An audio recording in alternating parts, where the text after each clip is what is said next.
Hi, I'm Diane Larson, horticulturist and Master Gardener Coordinator for Rutgers Cooperative Extension of Monmouth County. Getting your soil checked for its pH level is the best way to ensure a successful garden. Plants thrive in different pH levels, so knowing what's in your soil really makes a difference. To do that, bring in your soil for a free basic pH test at the Rutgers Cooperative Extension of Monmouth County in Freehold. The process is easy. Simply place your soil into a sandwich-sized bag.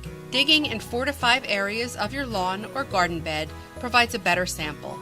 You could bring in samples from your vegetable garden, lawn, annual or perennial flower bed, trees, shrubs, or evergreens.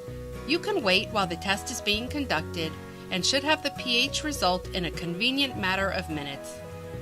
A master gardener will explain the results and provide information on what your soil will need to either raise the pH with lime, lower it with aluminum sulfate, or just leave it alone.